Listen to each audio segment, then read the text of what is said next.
if I'm hypercritical, I could have tried more stuff. And maybe I didn't, but I did think about it. So I think one other big takeout is that do I have more to lose by not trying is probably the question.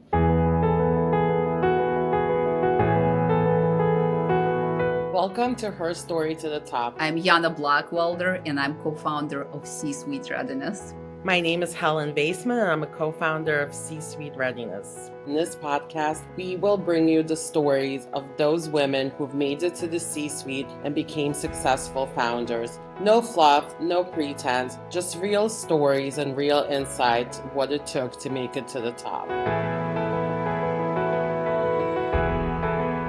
Hi, Natasha. Welcome to Her Story to the Top. We're so excited to have you here with us.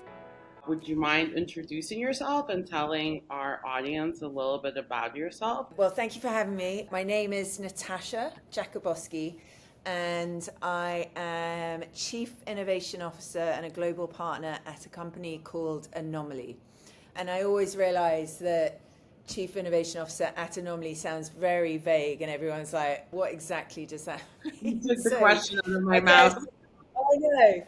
Well, I'm a strategist by background, and I help companies, usually big companies, although increasingly I try and look for some startups to help as well. But I help companies find new ways to grow. So that could be new business ideas, new brands, new products, new experiences, basically working with them to solve business challenge and figure out how to grow and thrive, hopefully. So looking at your background a little bit, you got your first class honors from Oxford University and a master's in media communications.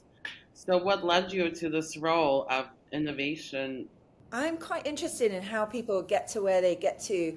And I think one of the reasons I'm so interested is because I've always felt like I haven't had a plan. And I think that's because I was never sure what my passion was. After my master's, I got a job helping at the BBC writing documentaries, moved age 25 to America because a friend of mine got a job here and was like, get a job and we can live together. And so I was like, yes, I'm going to get a job. And today no one would give me a visa, I don't think. But I managed to get a visa and I moved 3 weeks later. But yeah, so that's kind of my career journey. I ended up in innovation from strategy in advertising because I realized that a lot of an advertising strategist is about briefing a creative team who then comes up with the creative ad. And I realized probably 15 years ago that it was very frustrating as a strategist to have the end of your role be briefing a creative team. And so I found multiple ways to take the strategic leap by myself and help clients with new ideas that weren't words and pictures, which I don't want to write ads. I'm not good at that. But I found other ways to basically help brands and businesses grow that didn't involve advertising, but could involve a new strategy for reaching a new target or using design to reinvent how they kind of come across, or a new product to acquire new types of consumers. And so I basically realized that I had other ways to use my strategic skills to help companies, and that's how I moved from advertising strategy through to a broader kind of brand strategy and innovation strategy. So it sounds like having no plan turns into quite a plan and creating a sort of like niche within your industry and creating. Yeah, I kind of, versus one big plan, I kind of figured out what I did and didn't like to do. So I got rid of as many things that I didn't like to do, and I focused on things that I did like to do. Now, I still always think, should I be doing something else? But the truth is, I am happy with my job because I've created a role where I do things that I'm really enjoying, and I try and minimize the things that I don't enjoy. And that's kind of been my career process. You have launched something new, which I would assume is a bit of a passion project. It's a podcast as well. It's called Professional Jealousy. And you've interviewed some incredible guests so far. Anybody like Rebecca Minkoff or the founder of Fleur de Mal, which is a lingerie brand, to AI Google Fund. Well, thank you for the plug. Everyone listening should subscribe, follow. Yeah, exactly. You can find it wherever you listen to or look at, watch podcasts. And I realized that podcasting would be a great way for someone who is actually slightly introverted, doing something new, doing something I enjoy, meeting interesting people. A lot of the people that I've interviewed, someone's introduced me to, so I didn't know. And it's been fun learning something new. I created my first website, which I assumed was going to be pretty easy with all these ads from different vibe coding and all this stuff. It was hard. But I'm releasing episode 14 next week with the founder of Dagny Dover. Got like 10 more already recorded. Yeah, it's interesting. So, from what have you learned about your own career from interviewing your podcast guests? Realizing that you can be successful in lots of different ways is one big insight. I think there is a couple of others that sound blindingly simple, but like you don't get anywhere without like asking for it, without doing something about it. So one of the big insights is also that all these people have kind of put themselves out there and just tried instead of thinking about it. If I'm hypercritical, I could have tried more stuff and maybe I didn't, but I did think about it. So I think one other big takeout is that do I have more to lose by not trying is probably the question. I've just come back from Japan where I was a keynote opening up a conference in Tokyo for like 600 people. So that was fun. I don't think that was a chance. That was just an amazing opportunity that I was offered. So I think versus big challenges, I'm open to more and more challenges. I think I'm at a point where my kids are a bit older. I feel like I still have the drive to do new things. I'm trying the podcast. I'm actively looking to help startups and founders and be an advisor or a board member. Like I'm looking now for more opportunities like that because I think that it's the sort of thing that will help me grow beyond my everyday job as a kind of full-time worker in the innovation space. So I think I can expand by doing more advisory and again, probably helping some smaller companies than I am doing in my day job. What would you say is the biggest challenge, like living in New York City, navigating family and a successful career? What's been the biggest challenge for you?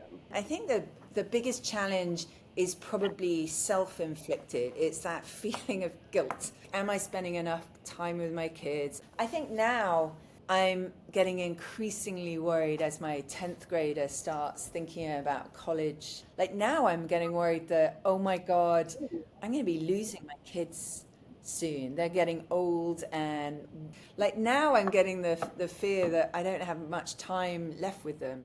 As I've been listening to you talk about sort of like your journey to where you are now, it's like what advice would you give someone trying to break into marketing your innovation strategy? Like, I mean, I know you've mentioned things like saying yes, challenging yourself, asking the right questions, but is there maybe one particular lesson that comes to mind? I feel like marketing is one of those industries that is already, I mean, I guess a lot of industries are, but you know, it's an interesting time with AI and clients using more AI, both whether it's on the creative and the content production side, or it's on the kind of analyst and kind of data side. Those are two areas where AI actually is turning out to be pretty good. So I think the marketing world is definitely more under pressure than ever. I would say if I was talking to a young person,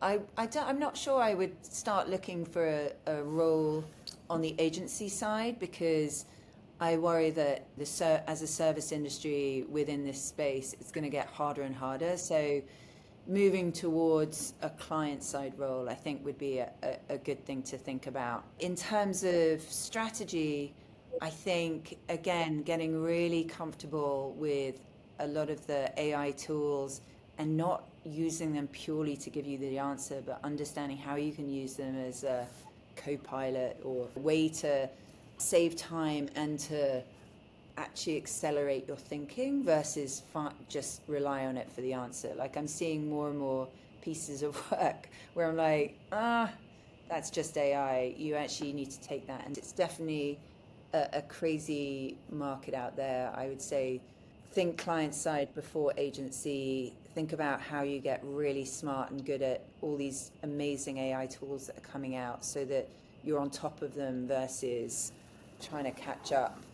Use them to help create an expertise. I think more and more being really smart at something, and I often tell juniors, like, get smart at something so someone internally knows that you're the person to go to for Gen Alpha insights or social media hacks or something. Like, get smart and known for something, and then create content. Like, push yourself to create stuff so that you're honing your voice, whether that's a Substack or a newsletter or it's just an old-fashioned kind of blog or journal. Even if you don't show anyone, like, start really thinking about you think about stuff. I think that's going to be more and more important to kind of define your voice in a world of AI slop. So the name of our podcast is Her Story to the Top, and as we know, it's not always a smooth road. And if you feel comfortable, can you share maybe some fumbles or like stumbling blocks that sort of led through a breakthrough and making the next step that have made a difference in your career? It's not really answering it, but I've stayed at one company for a long time. So, the benefit of that is that I've had a safe space where I've known my position and I've created a position with trust and over 18 years. So I don't have any big fumbles really in the last, because I've kind of, Grown within. it's hard to think of in terms of macro career. I mean, I've stayed at the same place. Maybe that's my fumble. I don't think it is.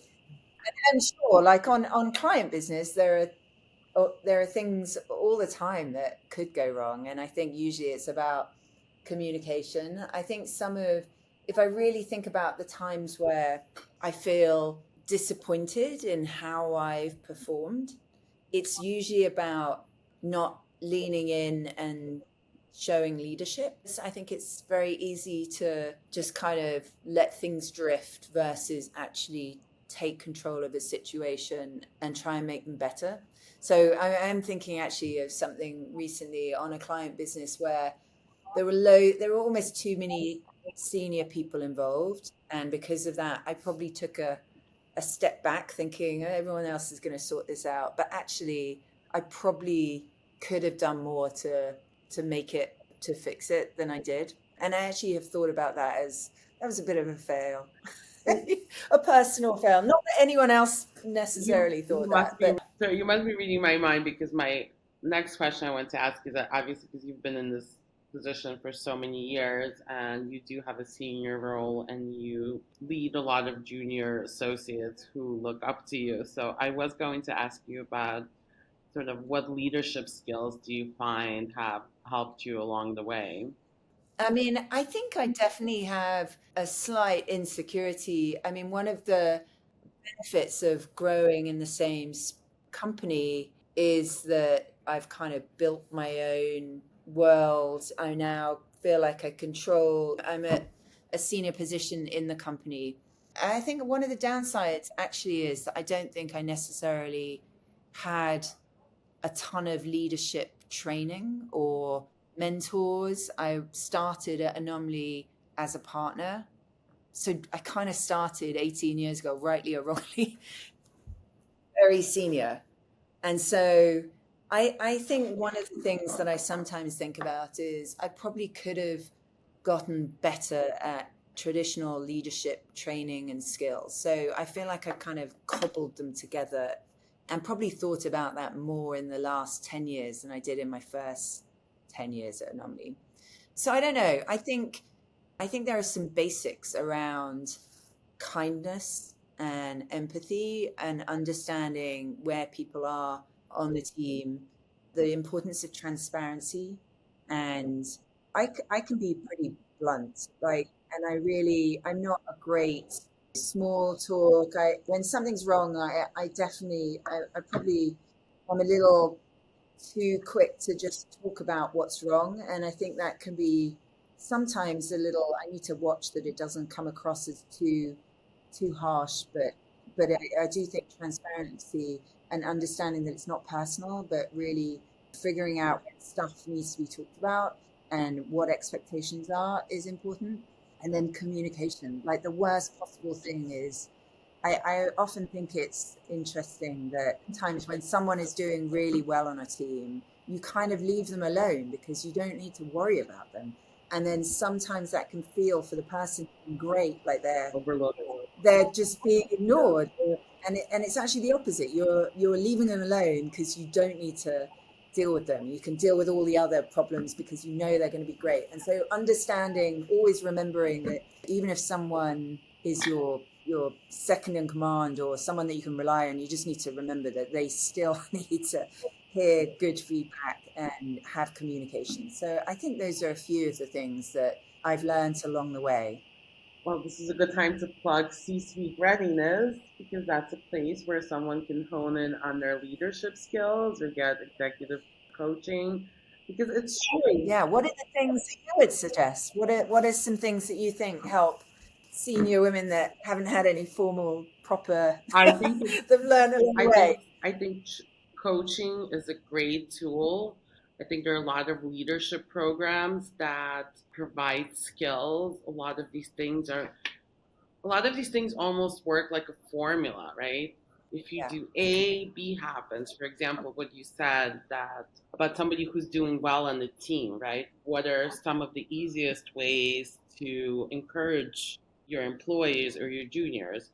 Of course, there's pay, right? Because we all live in New York City and life is expensive. But that's not always enough. People want to be recognized, people want to be acknowledged. There has to be some sort of like a reward system. And I think also it's important to not just have leadership training for just the senior partners, which often happens, right? Where like the senior partners get the training, but it's all the junior partners, right? It's a junior person who perhaps in 2 years is going to be leading a team. And although somebody could be very creative in your business, could be a very creative person, and they're very good at client interface, and all of a sudden they're placed in a position where they're now managing a team, but they don't have those skills and the tools. Yeah. So I think as a senior leader, although it's important to obtain the training for yourself, whether it's through leadership programs or just executive coaching, but I think it's equally important to recognize that it's not just the senior members who need the training. It sort of needs to trickle down. And that way, as your staff sort of like moves up the ladder, they're prepared and you have those like mechanisms in place. Yes, great point. So sort of, I think it's more than just the senior members getting the training. Because it's very difficult also, I think, especially in your business, if someone is super creative and they can come up with a great campaign and a great idea, and then all of a sudden it's a month or 2 months later and you're in a meeting with your clients and you have to present it, and I feel like a lot of people sometimes fumble that, right? Because it's much easier to sort of sit at your desk and do your work and come up with the ideas, drawings of, whatever that may be, or you're very good with AI, but all of a sudden you have to translate those ideas to a client who's sort of like a layperson, right? It's often not something creative. It's just a business person where like, okay, like how does it make sense? Do the numbers add up? So I think a lot of times it's important to recognize that this training should be sort of done like from bottom up, and everybody should have a different level of training, and I think it really changes the culture of the of the space. Just and I will tell you, a lot of it is if you decide to partake in any of these leadership programs, hopefully with us, or to get training, or if you would like to bring our sort of like associates to do some training for your employees, you really will see that a lot of it is a formula. It could be easy Yeah.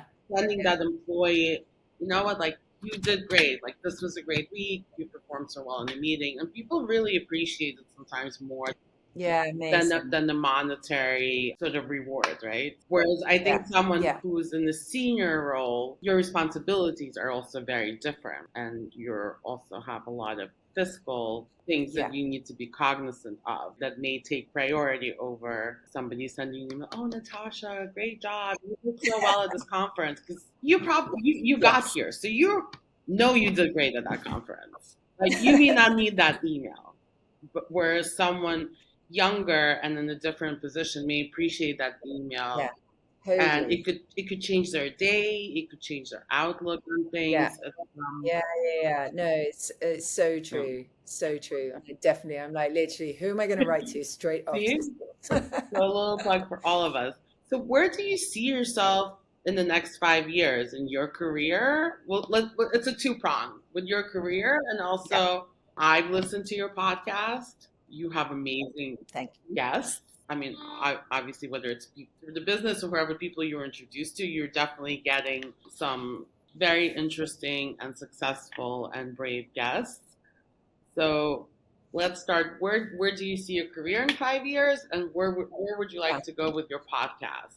I think career-wise, I think it's about finding more and more opportunities to do advisory and maybe board work to kind of broaden my experience. I found it so interesting because I have such a consultancy business. I work on, one day I'll be working on beauty, the next day I'll be working on hardcore CPG, the next day I'll be working in like fintech or digital kind of shopping or theme parks. I mean, I work on so many different categories so often that I think it's been really interesting as an advisor outside of these big companies because it's quite valuable to have so many different perspectives from so many different categories and types of business challenges.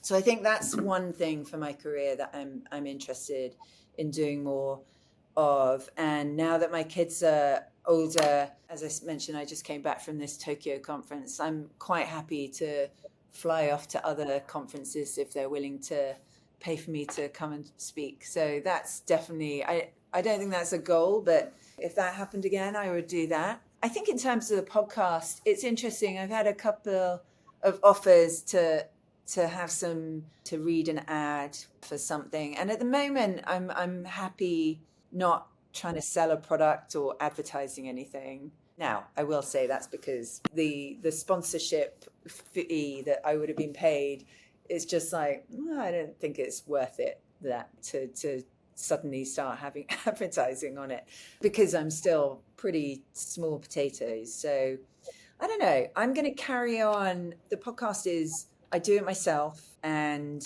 it's not no work, but it's a little bit of work, but it's still manageable so that I can do it above and beyond everything else going on in my life. So I'm quite happy to keep doing that. My plan is to continue recording and releasing every 2 weeks. I would love to see how that grows. I've had a lot of founders on my podcast just because of my network, and I plan to start bringing in more CEOs or C-suite beyond founders. So that's one short-term goal. But yeah, I'm looking to see. I'm at over 30,000 at the moment. Yeah, I'm wondering how big this can. How many views can I get? I don't Well, know. it sounds very I think, exciting. Like you can really grow this podcast into something much bigger than what you had maybe even intended to do. yeah, maybe. I mean, yeah, we'll see. I mean, it's still a kind of businessy focus. Like, I don't think it's not like a mainstream thing, but for now, it's definitely worth it. What's a couple of the most fun projects you have worked? I know of a couple that I can think of that you worked on, but I'm curious to see what you will say. I mean, I've been at Anomaly a long time. So there's so many. I've literally worked on so many projects over almost 20 years.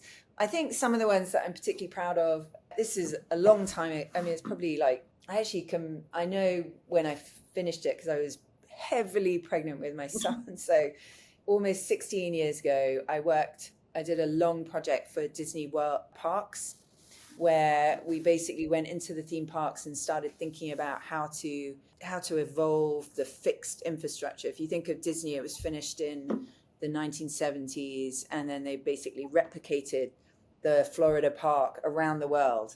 And when we did the project, suddenly they're crowded, they're not interactive, when every kid thinks you can kind of touch a screen and instead you're walking around something waiting in lines. So the project was all about basically figuring out how to use technology and solve some of the pain points in the parks. And we came up with the Disney Magic Band, and we did the initial prototypes. And now when I see that, I'm like, that's kind of amazing. Like, that is we all have part one of the Disney. Yeah. So I'm pretty proud of that. And then, oh my God, I mean, I'm proud of so many things. I mean, I've worked in space travel with Blue Origin. I loved working with Procter & Gamble for many years. I worked with their ventures on new brands and new products. At the moment, I'm working with an amazing female founder who has created a new way to prevent female incontinence, and she's just getting ready to raise money. She needs to raise money. So that's an exciting one because I would love her to, we've done the branding and helped her with kind of visual identity and strategy. I would love to see that get funded and launch and help millions of women with this terrible kind of female health problem. So yeah, so many. What are the ones you were going to say? Well, actually, Disney. I remembered the band. Yeah. Yeah, it's a thrill seeing things that you actually like. I helped do that. Well, or when I mentioned that we had an event at Nordstrom's and you had responded. Yes. Oh yeah. Love that. Yeah, I created the Nordy Club, reinventing the Nordstrom Awards into a more of a kind of a better membership idea, and created the name and the branding and the visual identity for the Nordy Club. Yeah. So many things. And so many that got killed and never launched or failed in market. I don't know. Maybe we'll play Mahjong soon and actually know what we're doing. I hope so. Yeah, that sounds good. Thank you so much for speaking to me. This has been Thank you so much for having me. Been so fun, and I hope to see you at some of our next events. And I can't wait to see, what incredible guests you have on Professional Jealousy. I know. I'm looking forward to seeing your podcast come to life. Yeah, so we have 2 episodes that have launched, and we have a few more sort of in the bank, and we'll start releasing them shortly. But this is a journey. This is definitely also for myself, but I'm a pretty private person, so I know, putting yourself out there. Really putting myself out there. But as you said, what we learned from these founders who have succeeded, right? It's not about, it's about asking the question and actually doing it, right? Yes, of course, nobody sees the little failures or the no's along the way, but it doesn't matter. It takes one yes. It's sort of like a numbers game, and you just have to do it. Thank you so much for taking the time today. It's been really exciting. I can't wait to have this episode go live and for people to learn about your journey and to learn about your podcast. And hopefully you can have us at Anomaly, and maybe we can do a little workshop. No shame in my game, obviously. And I am excited about Mahjong. I think I am going to do a lessons again. Okay. All right. Yeah, and maybe you can join us for our next Canasta event. A lot of women really enjoy it. I mean, I don't know how to. I need to learn how to play Canasta. People. There was somebody teaching. Okay. Yeah. Let me know. Yes. So enjoy the rest of your day, and I'll speak to you soon. Thank you so much. Bye. Bye. Thank you for listening to Her Story to the Top, where we bring you real stories, real conversations with real female leaders who have claimed their seat at the C-suite table. We hope these stories and our conversations will inspire you to take the next leap and to grow in your professional journey. You can follow us at C-SuiteReadiness on Instagram, and please check out C-SuiteReadiness.com for more resources. Also, you can check our YouTube channel at C-SuiteReadiness.